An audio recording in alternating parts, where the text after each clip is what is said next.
We have the script in your supplement under land use land cover classification, time series modeling. This is a script that shows you how to take a time series, extract the phenology, and add the result as bands to your classification. So here, we take 1 year worth of data. So we take a Sentinel-2, or maybe this is 5 years worth of phenology. So this is your NDVI time series. And you can say at this pixel, I have this NDVI time series. How do I capture that and use it for machine learning? So you can't get the data for like hundreds of images. So what you do is you say, I will try to fit a model to it. So you fit your harmonic model to it, and you say, I have fitted a model that approximates this time series. And now you can say my model has 2 parameters, phase and amplitude. And I get a phase and amplitude band for my image. I'll add those 2 bands to my composite image. And those 2 bands capture the phenology of that pixel of the last 5 years. And if you try to compare, let me just show you, we are looking at these 2 farms, 2 neighboring farms.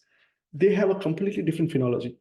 If you look at this image, they might be just looking like a regular farms. But if you fit a time series, you can see they have very different phenology because they're growing different crops.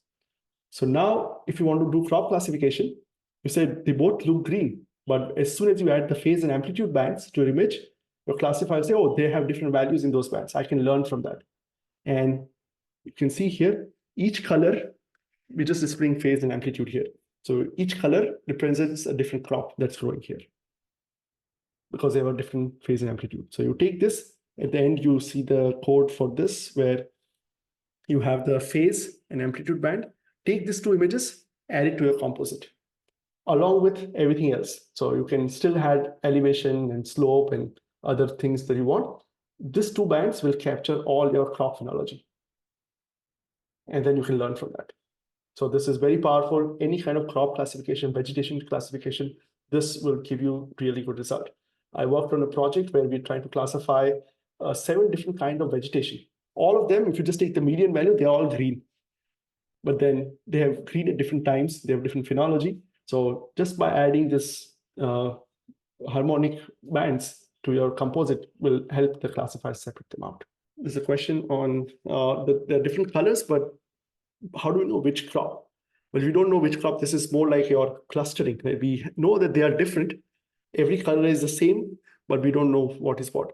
If you had some ground truth data, say, I know 5 farms, and I know the crops there. You can just say, oh, this farm is blue, and that means this all the farms with the same phenology will have the same crop.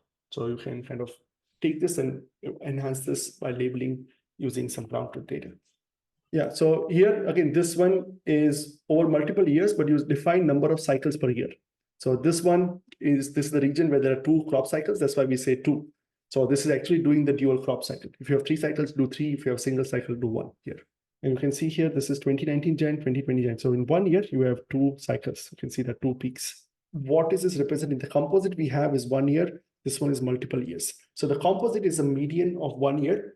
This one is capturing the phenology. If you're trying to do this for 1 year classification, I would change this to be a 1 year time series. So I would do this at the same level. So if I'm doing 2019 to 2020 classification, I would do the time series for that. And then it'll still capture the yearly phenology. We still have the median value is still useful as one input, but we can also capture the phenology over the year and use that as additional bands to do it.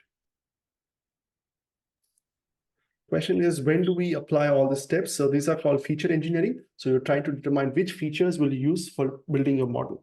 And that happens before you sample your image. So you create all the bands for all the features that you want to use for training your model. And when you sample that, that generates your training data.